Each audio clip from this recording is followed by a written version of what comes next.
Hour 2 Overdrive continues, brought to you by FanDuel, bringing you everything from the opening line to the final score. Bryan Hayes, Zero Doug, Jeff O'Neill, Jamie Noodles McLennan up on TSN Plus, your home smart speaker, up on TSN 1050 as well. Bob Weeks from Pinehurst, number 2, U.S. Open later in the hour. Mike Johnson. I think Johnny's in Edmonton. I never know where Mike Johnson is. I assume he's out there. He's out there. Johnny's with the NHL Network here. Had a beer with him the other night. Yeah. All right.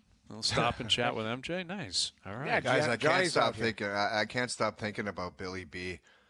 Like, imagine he started scolding the girlfriend's dad, being a younger, well, 72, and the guy's probably 51. Imagine like the dad's like a big Jets fan or something, and just hates Bill Belichick, or she's got a brother or sister or whatever that's a Bills fan or something, and you're just like, I can't stand Bill Belichick. Imagine going to the game. Imagine Belichick takes the girlfriend's dad somewhere, and someone says, "Hey, Bill, is this your son?" No, it's my girlfriend's dad. Right, future father-in-law. Actually, if you're wondering, because I guess they've been dating for a couple of years. They met on some flight. Billy Beane must have been working magic. It must have been like a coast-to-coast flight, man. That can't be a quick shooter for Bill. He's got to work. Question: do you remember when he got caught coming out of like a house with no tarp on, right? Yeah. If they've been hanging out for is that her place in Boston, or is that somebody else's? Possible, because she wouldn't have let that video get out of her ring door or whatever. Well, no one knows how that got out, though. Like, no one even knows what Bill Belichick was doing. Like, he's all disheveled and I'll tell you what he was doing. He got gas somewhere down in South Boston, and he woke up at someone's house and crapped his pants because he had to get somewhere. You know how many times I've done that? I know exactly what he was doing. Yeah, but put your shirt on before you go outside. Dude, that's late for a meeting. When you got no tarp on and if you can't find it in someone's house, you're just like, screw it, I'm going without it. I've had to exit stage left out of weird-ass places in quite a shape. He's got a couch cushion on his back. Like, what was he? Like, we got to have that video somewhere. Yeah. We got to play it. Like, it is ridiculous. They bring it up in the Brady roast. Like, they give it to him about him leaving somebody's house or whatever with no tarp on. Well, maybe he was at like a dorm party the night before or something. Like, this guy's a lunatic behind the scenes. Like, he's a drill sergeant as a coach, but behind the scenes, he's getting gooned with people in the South Boston and just waking up after frat parties, or I don't know what this guy's up to. He's trying to run with 20-year-olds, man. He's like, that would be, forget the dad. Like, imagine just going out, like, hey, we're going to meet at like 11 p.m. at the bar. Are you coming? Yeah. And Bill's probably like, can you make that 6 p.m. and we'll leave take a nap. Yeah, I don't know if I could do 11 He's on his leather recliner with a quilt on him, and he's just like, look at this guy. This guy's hosed right now. He's trying to get to a meeting. Where's his shirt? He's like, screw it, man. I got a quarterbacks meeting in an hour, and I'm getting out of here.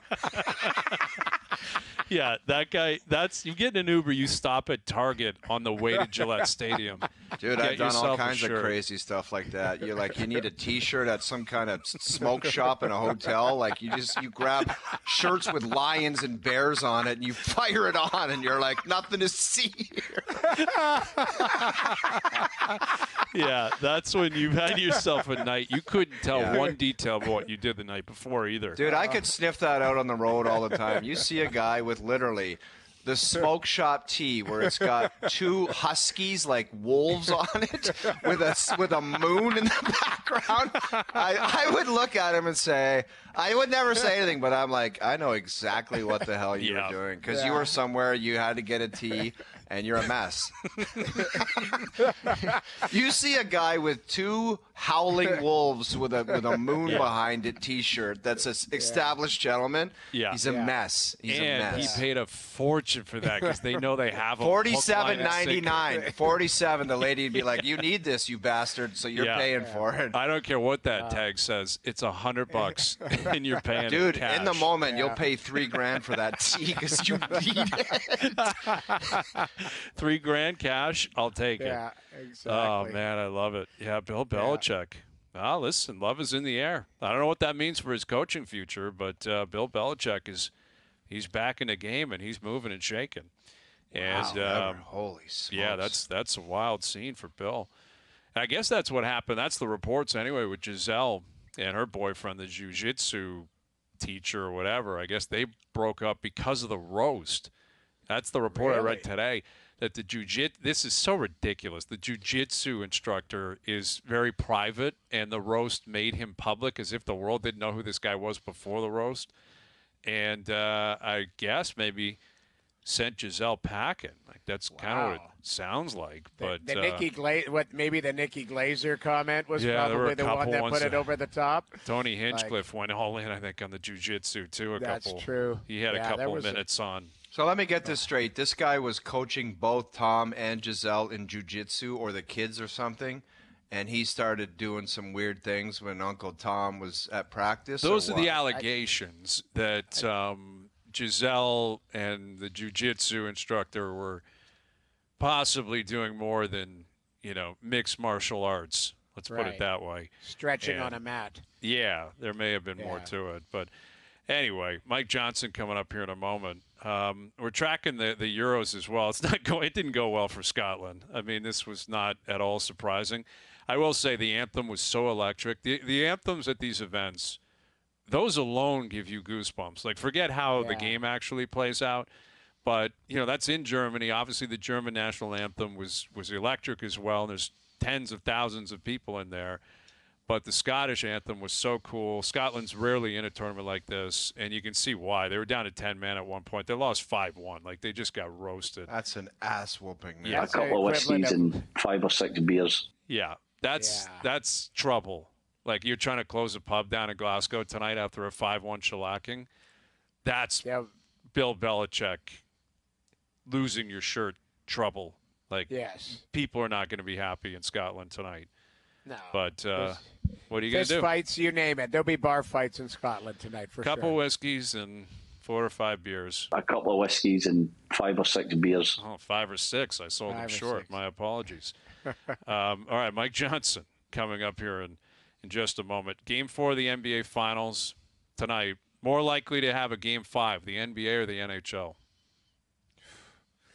I don't know, man. Like, I don't think it's going to be a Game 5 in either, quite frankly. But I really don't. It's not it's not kind of dumping on either teams, but it's not happening. Like, you saw, like, if you just look at the body language of guys, and they're not being ignorant. They're answering the questions, but the Oilers look so defeated from the coach on down.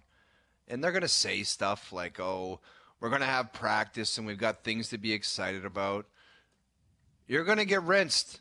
They're going to get rinsed tomorrow night because mentally it's just too tough a hurdle. Forget about systems. Forget about Bob. Forget about Barkov. Forget about the physicality.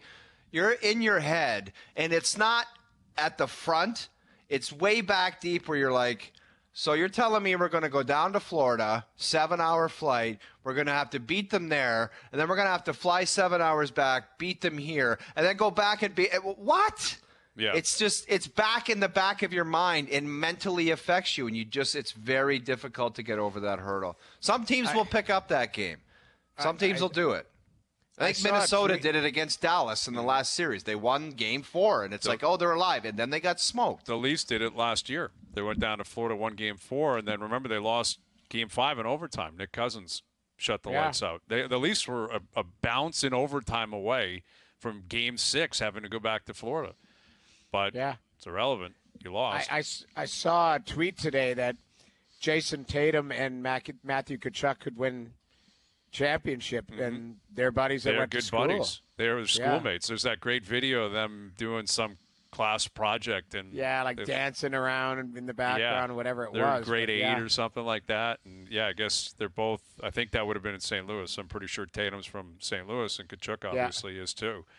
That looks – I think if I had to guess, I would say it's more likely the Oilers win tomorrow night than Dallas does. I don't see, and I believe on FanDuel, I think the Mavs are favored. I think the Oilers are a slight favorite.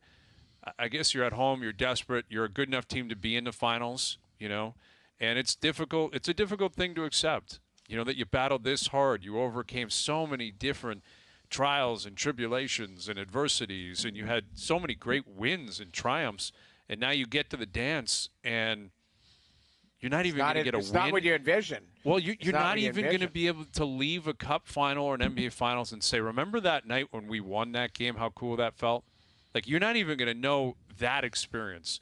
And this is going to be the question. What do you want? What do you want experiences? I got some experiences. I know, but you won a game. I scored game. You know what? I scored game one. I assisted on the overtime winner in game one in the finals to Ronnie Francis. I scored a couple other goals.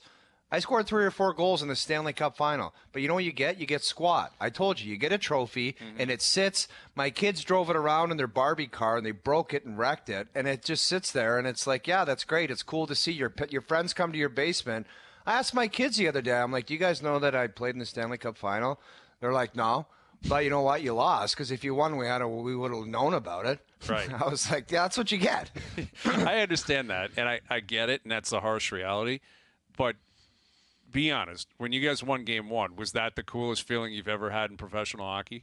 Yeah, but that's the only thing you get. I get it's it. It's an experience. I know that, but at least you got it. Hey, that's all it's better than a kick in the ass. I'm glad I have that one experience. That's all I'm saying. But that's all it is. It's better than a kick in the ass. Exactly. But you guys got to get on the bus after a game and say, guys, we won a game in the Cup Final, and we're alive. Edmonton's never going to have that feeling, likely, unless they win tomorrow night.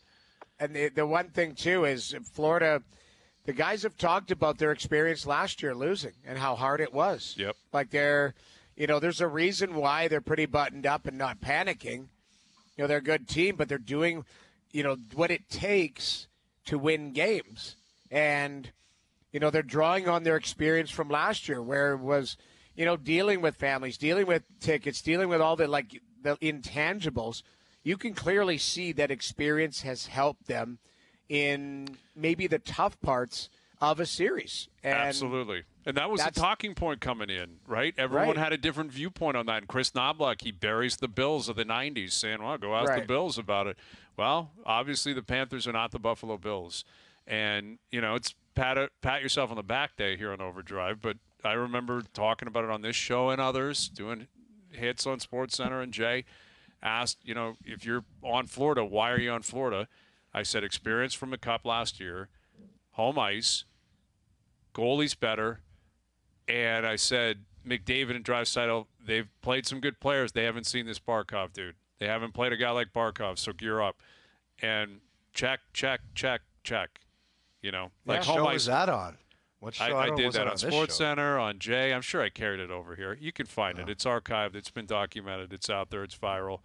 I don't know if home ice mattered, but I think Cup experience. It's viral. But Bobrovsky, like Skinner, hasn't been awful. He made a big mistake last night, but Bob's been basically perfect. He has been. And Barkov has been better. I think Barkov and Bennett collectively have been better than McDavid and Draisaitl. So, what else is there? Well, production, absolutely. Like that. Yeah. The thing is if you look at Edmonton, like everyone's been talking about depth scoring, it was their depth scoring that scored last night. Broberg, McLeod, and Fogle. Mm-hmm. It's McDavid, RNH, Hyman, Draisaitl, and Bouchard that have 0 goals. Yep. That's and when you come up with that, you need and Draisaitl's called himself out and said, I need to be better. I haven't played well. Their power play's 0 for 10. There's lots you can circle and say, big boys have to be big boys. Derek Ryan will chip in once. Mm-hmm. It's going to be McDavid or Draisaitl if they were going to be in this series. It hasn't been. They've come up short. Yeah. Here's Mike Johnson, our TSN Hockey analyst, joining us here on the Maple Toyota Hotline. How do you explain it, Johnny? McDavid and Draisaitl, basically they've been skunked through 3 games. Well, I think you give Florida the credit, right? Florida's a very good defensive team with a goalie who's a Hall of Fame caliber goalie, Vezina caliber goalie, who's playing out of his mind. So, give the opposition credit. Before, it's always easy to say what they're not doing, but let's give credit for where credit is due about what the other team is doing.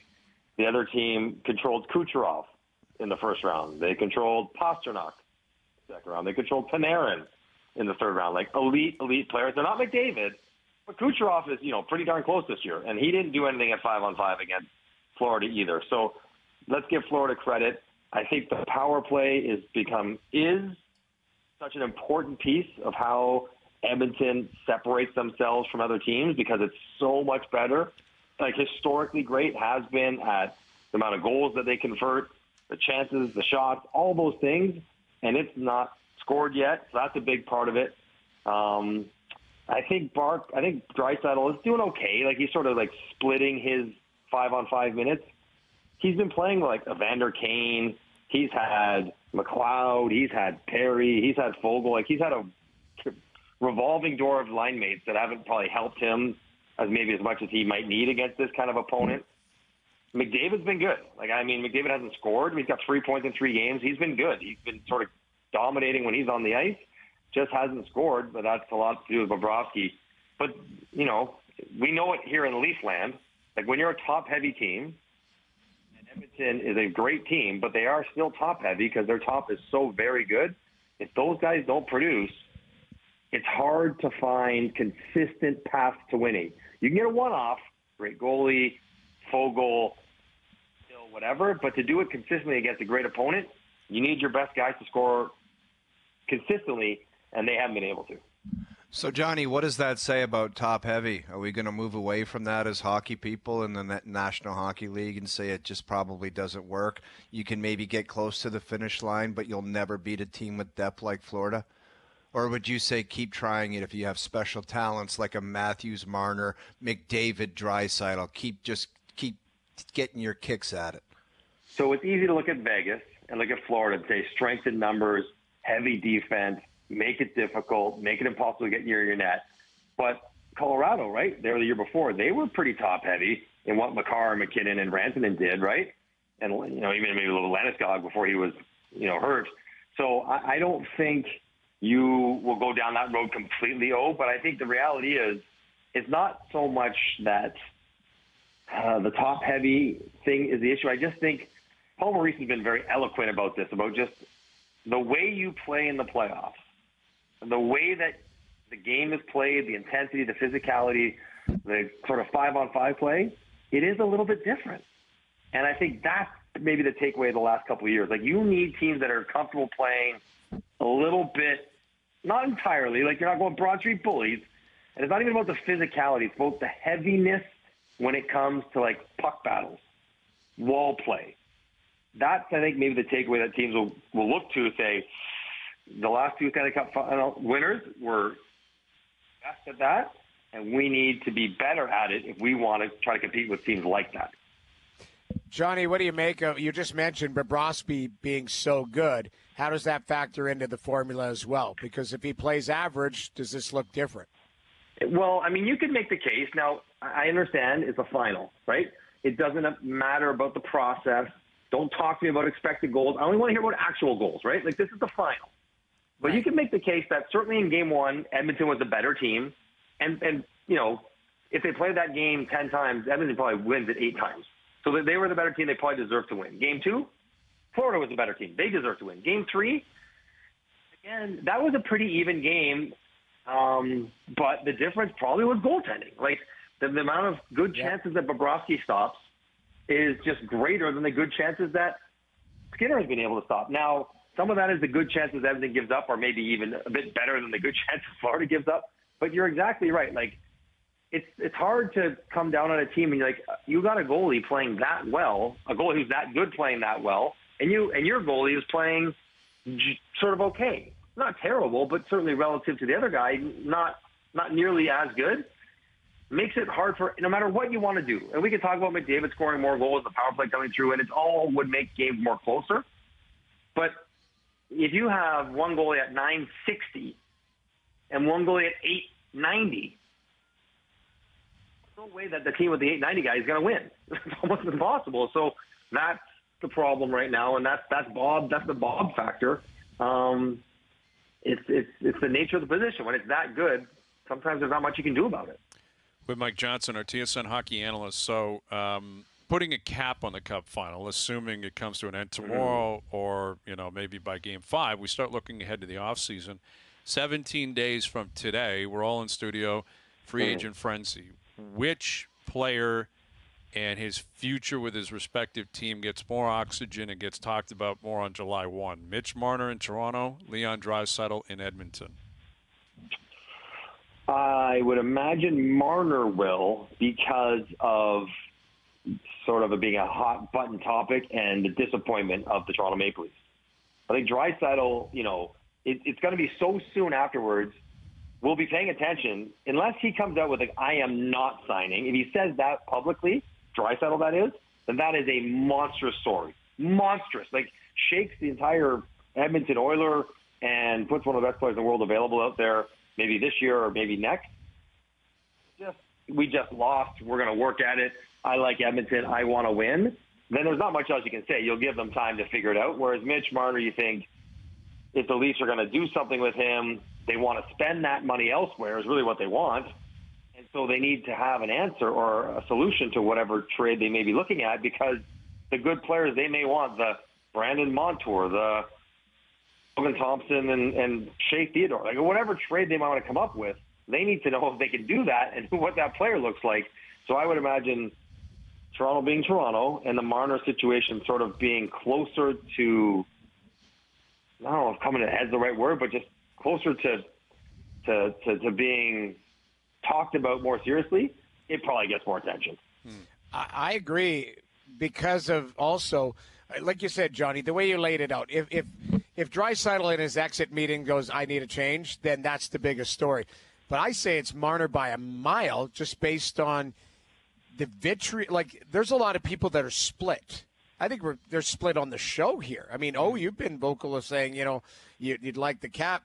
And it's nothing against Mitch Marner. You just want the cap flexibility. Noodles, you know what? I'm happy with him coming back. If he wants to be a great player and get it done in the playoffs, go ahead and play for the Maple Leafs. I really don't care where anybody plays. I'm just saying, if you're a fan of the Maple Leafs and you think all these guys coming back and playing on the same team again is going to win, you're sadly mistaken. We've seen enough. That's all my point is. 100%. If it's Nylander that goes, if it's someone else, that's fine. I don't care.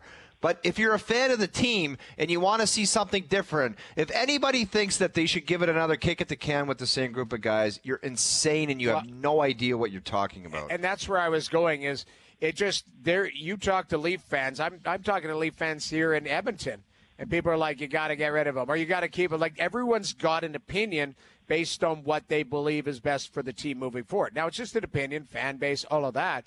But that's where I'm talking about. It's the fan base is so big. And there's Mitch Marner has become polarizing, where with Draisaitl's not polarizing. People want to keep him. It's just a matter of, is he going to stay type of things. Complete different stories. Very different context from the outside, obviously. Right. But the ultimate double kick in the junk, if you lose in a Cup Final and 2 weeks later the guy says, guys, I'm out of here. That's the most depressing 2 weeks I could ever imagine in sports. And I don't. And then you go ahead. And you fit it forward, Hayes. What does that mean for next summer? That, to think about the dominoes. You lose the cup. If Leon decides to go down that road, what does that mean for Connor? Does Connor McDavid then want to continue on? It is a seismic shift in Canadian hockey, in those stars potentially if it goes down that road. So I am fascinated to hear what Leon has to say, because Leon's an interesting character. Obviously, great player. Him and Connor are very, very close. They have houses beside each other up in Aurora, north of Toronto here. They love playing with each other. They appreciate that. They help each other out there. But I don't know if Leon is worried at all about any sort of clash, if there might be some, if he were to say, you know what, I want to go to a different direction. I don't think that resonates with Leon. I think he just wants to go where he's going to get paid, because he's been underpaid for quite a few years, and where he has a chance to win. So if he thinks that that's going to be somewhere else besides Edmonton, that's a very interesting proposition. You're right. Now, I would assume Ken Hall and Jeff Jackson, they would know sort of where Leon's head's at. They probably have had conversations along these lines, and they won't be blindsided by it. But The rest of the league would be paying very close attention to what rumblings come out of Edmonton as far as an extension goes for Leon. No question about that. Anyway, that's putting the cart before the horse, but before you know it, we could be there, tomorrow night, midnight tomorrow night. Cup could be out. Conn Smythe could be handed out. Well, what do you think, Johnny, before we get out of here? Like, when they say, Leon, what do you think? Long-term extension, let's get this done. Do you think he right away says, I'm on board, let's do it? Oh, God. So his long-term extension, he will say he wants more than Austin Matthews, right? Yep. Ooh. So that's going to push it with the cap going up and all the rest of it. I'm not saying he's better than Austin, but he's productive. He is better than Austin. Off the top turnbuckle. Well, he deserves more money than Austin Matthews. Like Austin Matthews, regular season goals and all that. This guy, Hayes, a week ago, you called him the greatest playoff performer you've seen. And most clutch. I think he is. I mean, these 3 games notwithstanding, he's no-showed the Cup final. That doesn't help. But guy's a beast. I think we're going to hear he's got something wrong with his back or his broken ribs or something, and I think he's got something wrong with his hand. You're going to hear about some broken bones on Leon Draisaitl when it's all said and done, which might explain perhaps him cooling off a little bit. Right, so Austin's a better regular season player, maybe. Leon's clearly a better playoff producer, clearly. Yep, no question. So anyway, it's a pretty easy case to say I deserve more than him. So that means $14 million. He's going to want 8 years, full no move. That's 80 plus 32, $112 million contract. If he gets that in Edmonton, what does that mean? Does that mean Connor gets 16? Yeah, probably. Right now you're at 30 million of your 90 and 2 players. I don't know if Edmonton can do that. I don't know if they can go down that road. So this is where it gets tricky. They want to, and if he got that much money, he probably would take it. But if they're like, listen, we can give you, 12 and a half, 8 years, 100. He might be like, you know what? I've been underpaid for several years. I think would Boston, would Nashville, would Carolina, would Dallas in a year when Jamie Benn comes off, or Jamie Benn and Tyler Seguin are almost done. There are other really good teams that could pay him that much or more.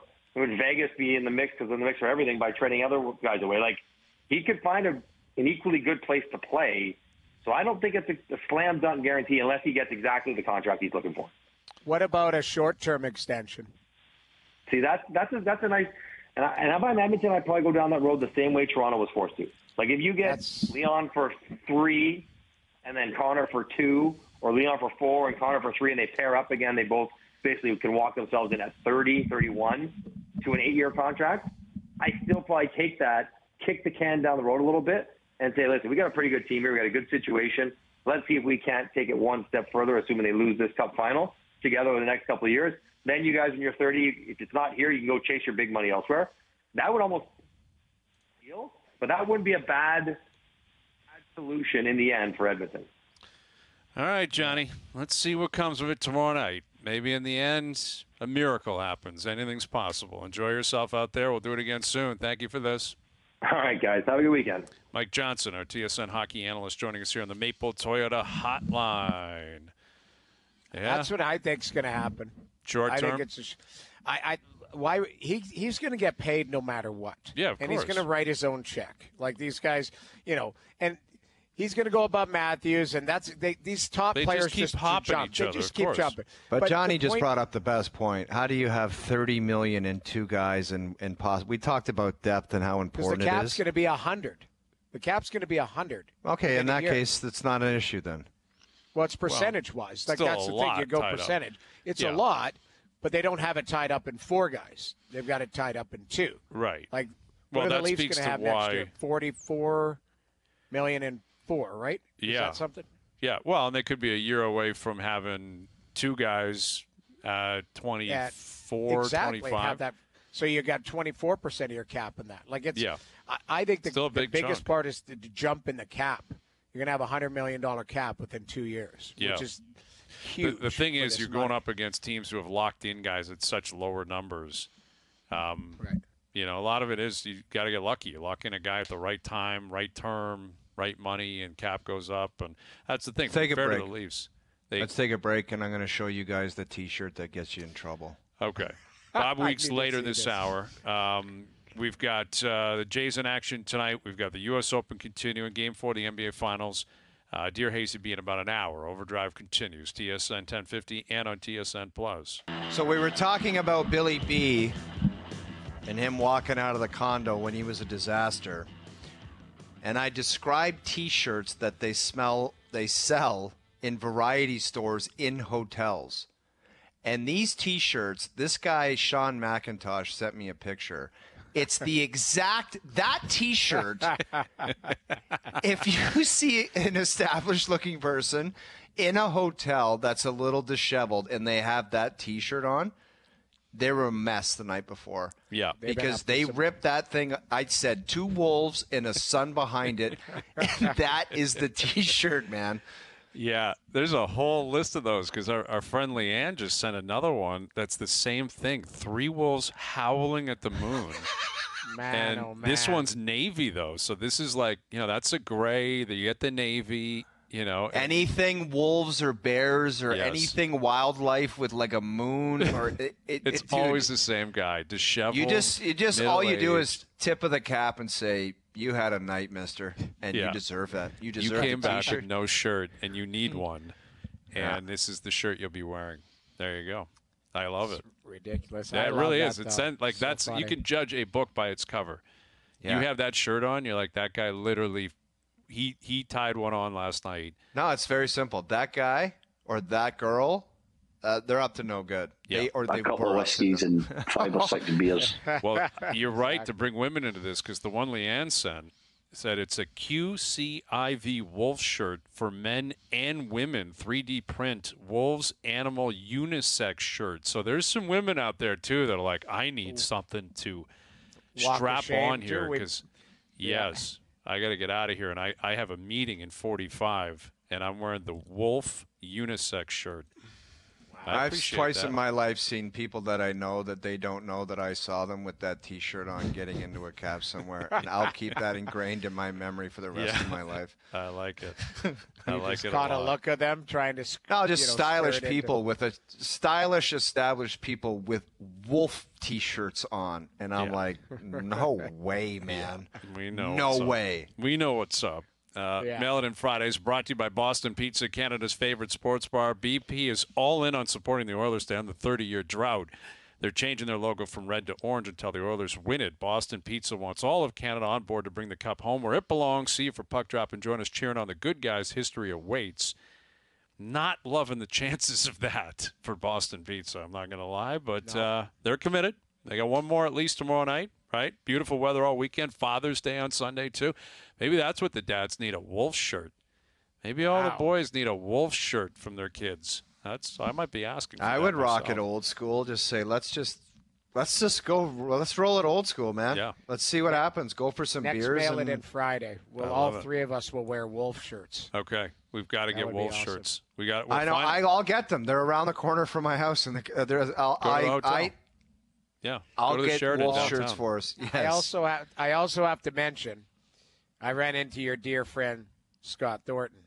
Oh, Thank you for being classy, because Duthie blew him off and Pierre blew him off, and you were kind enough to say hi and I even respectful. told him he's a Leaf legend. We love him. I had a great stop and chat with him. Like, what a wonderful person, and his buddy Nate too.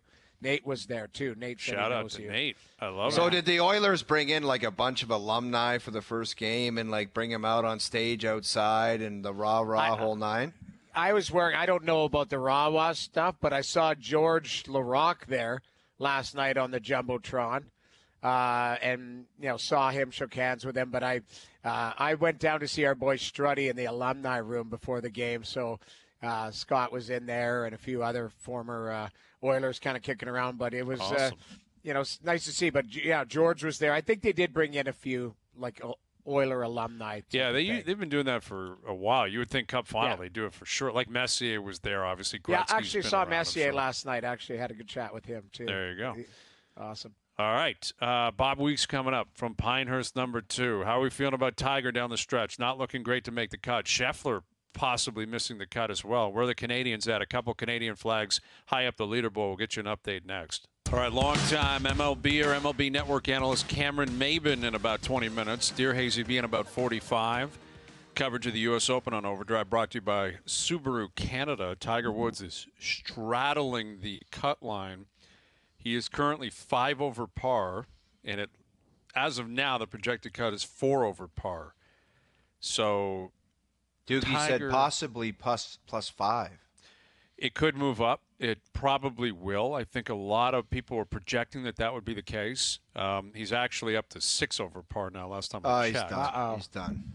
But do you think he changed his golf shirt? He had to have. He is sweating so profusely. Like, it's so hot down there. It's legitimately 92. I get it, but everyone's hot, and he's the only one melting through shirts. Yeah, he's really, really fighting it. Let's head down to Pinehurst, and here's our main man, Bob Weeks. Have you been around Tiger, Bob? Like, what's the sweating scene like up close and personal with Tiger? He sweats in the winter. I mean, I've never seen a guy who sweats more than this guy, and it's always just like everywhere. You know, head, shoulders, armpits, down. I can remember one time at Southern Hills in a PGA championship, and he was sweating like down to the knees through his pants and everything, and he ended up going in halfway through and changing and coming back out. I don't think there's a better. He's a great golfer, but he's also a great sweater. Yeah, I guess so. And it's not looking so good right now. The cut line projected at +4, Tigers at +6. I mean, I guess that's not a surprise if and when he misses the cut. But what have you seen of his game that might lead you to believe maybe the Open Championship things could change for Tiger?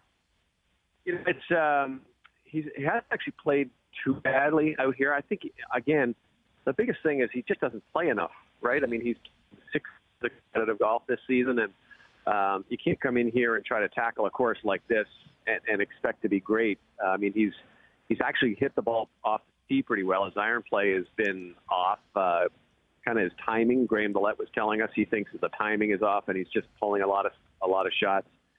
So there's just it's just some rust there that comes down to. And again, you know, he says, you know, it's hard to compete when you're not playing and you get into that rhythm. So until he's able to do that, if they're able to do that, I think this is the kind of stuff you're going to get. He might make a cut. He'll probably miss the cut, and if he does make the cut, he's probably not going to be in contention.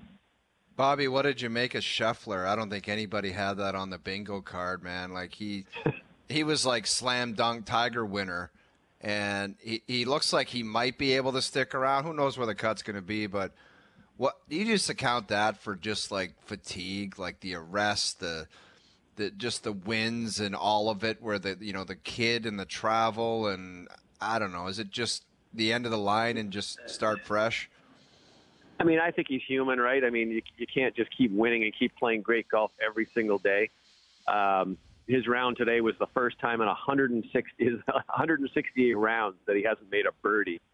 And, I mean, he was getting frustrated out there. You could tell that. I do think he does probably need a little break. At one point, he hit a shot, and the microphones picked him up saying, you know, that's the worst shot I've ever hit. So you can tell I think he's just kind of had it. And I do think he'd love to take a little break. We'll see. There's one of those signature events next week, and I'm assuming he's going to play in that. But then he'll probably shut it down till the Open Championship. I think this is a blip. I don't think this is the downfall of Scottie Scheffler. His putter, however, was sort of the weak link of his artillery. But when you think about the greens out here and you think about where you're putting from and how defensive you have to putt, it's easy to be a bad putter on these greens, or at least statistically it is. So as I say, I think if he probably will make the cut. I'm looking at Data Golf right now, which is a pretty good source, and they've got it at 5 over par, and that's where he is. He didn't think he was going to make it. He said there's no way 5 over is going to make it, but I think he'll have an early tee time on Saturday. We have Bob Weeks live from the U.S. Open. So you look at the top of the leaderboard, Ludwig Åberg is still on the course right now. He's 6 under for the tournament. Patrick Cantlay's still out there. He's 5 under for the tournament. This Matthew Pavon, who put on a clinic early in the season when they got to California, he's at 5 under. But you got DeChambeau 4 under, Finau 4 under, McIlroy 3 under, Matsuyama 2 under, Tom Kim, Schauffele, Hatton, Batia 1 under. Like, if Scheffler's out of the mix, even if he makes the cut, he probably doesn't grind back in, although anything's possible with him. But if he's out, like, it sets up to be a non-Scheffler weekend for the first time in a long time, Bob. And who do you like going into the weekend? You know, I kind of like Bryson. He's played well in the first 2 majors. He had a tie for 6 at the Masters, runner-up at the PGA. He's got kind of a renewed attitude, I think, this year, where he's sort of being a little bit more I don't know, human. It might be the word. He's less sort of doctoral, and he's just kind of been a little bit more relaxed, it seems, out there. He seems to be having a little bit more fun. He said today that he did not aim at one flag today. He just hit it in the middle of the green and tried to sink a 20-footer, and it's working so far. He had a couple, but everybody's had a couple here pretty much. So I kind of like where his game is. Oberg has been hitting it really well off the tee. I think he went the first 20 holes without missing a fairway. So, I mean, he's another guy in there as well, and another guy who was in the hunt at the Masters. But those are the two guys that I'm looking at right now that seem to be, from what we've seen so far, the guys to look for coming into Saturday and then again on Sunday. We can see how tough are they going to make this course on the weekend. You know, I knew it's going to be so baked out. The greens are already starting to look like my driveway, and they're bouncing. And I mean, Bobby, it could be stupid, man.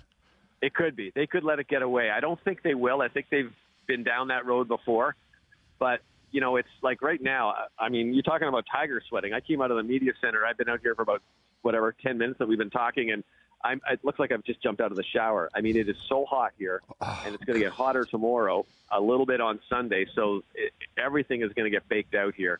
And it's not only the greens, it's the fairways. All of a sudden, the fairways start running, and they become a lot narrower because you got to try and find a spot where it's not going to run into this native area that is sort of a lottery where the ball ends up. So, you know, if there are 5 guys under par at the end of the week, I'll be shocked. Yeah, this is where the live players probably just hate wearing pants, right? They haven't worn pants in like 2 years, and they got to wear pants, and it's 95 degrees outside. Dude, some of those guys, they might as well just put a trash container beside their laundry because it might as well just go in the trash. Immediately. Tiger's gear might trash. It might disintegrate by the 18th green.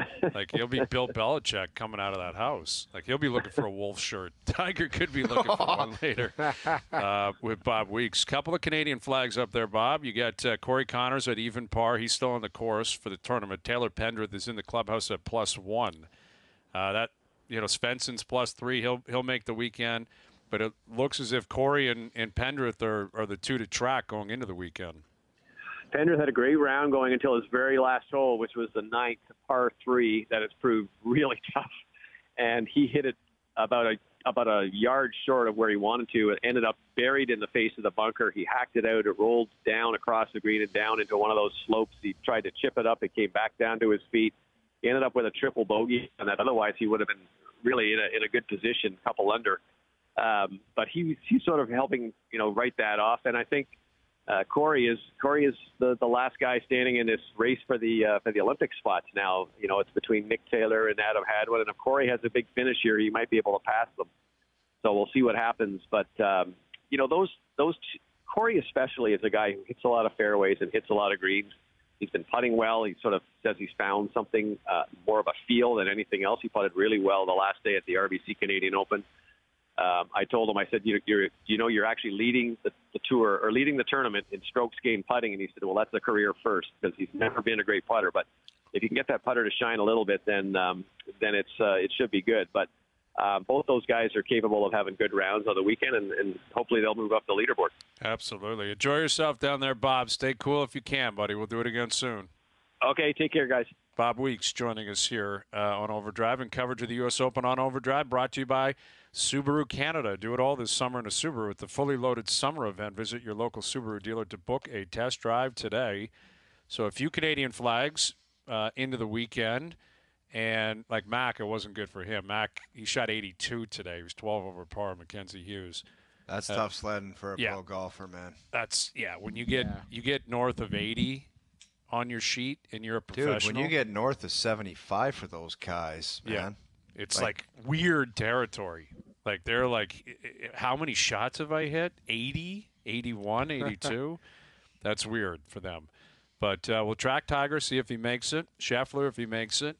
Father's Day is this Sunday, and Golf Town has everything a dad could want with the biggest and best assortment of brands and products. Here's your chance to win a $500 Golf Town gift card for your dad. Caller number 10 right now, 416-870-1050. 416-870-1050. Caller number 10 right now will win the prize. Check out Golf Town's Father's Day gift guide today to find the perfect gift. Visit golftown.com and start shopping now. All right. Open all weekend. Father's Day on Sunday. It's going to be a beautiful thing, man. It's supposed to be pretty nice weather. Yeah. Scorching hot next week. I love it. Didn't we have a confirm or deny on Scheffler just winning the tournament or something like that? And Scheffler over the field. Yeah. Man, well, and we proposed that question earlier in the week, like, of all the things that seem unlikely, you know, which one is the most likely of the unlikely? And one of them was Scheffler missing the cut. We're all like, that's not going to happen. And listen, he may still make it. He's in the clubhouse at +5, and the cut line's going to move around a little bit. And I'll tell you, watch out for him if he gets in on the line, because that guy will go out there and shoot 65 and get to even par, and watch out. Well, if he does that, like, because they, like Tiger said, and a lot of people have said, like, whatever the low score was on Thursday, that's probably as low as it's going to get. And that was 5 under yesterday. Oberg is 6 under. He's still on the course. But basically, like, if it's going to get tougher, someone's going to win this at, like, 2 under, you know, 3 under. Right. If it dries out and these guys can't hold greens and the putting is outrageous.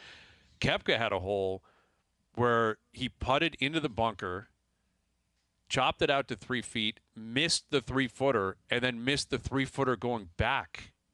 Like, he took like a triple. He putted into a bunker and ended up with a triple. And that's the thing about every green complex. Everyone is 1 hole away from that happening and taking a 7, and their tournament's over. Exactly. Yeah. Exactly. All right, final hour coming up for the week. OverDrive continues. TSN 1050 and on the TSN app.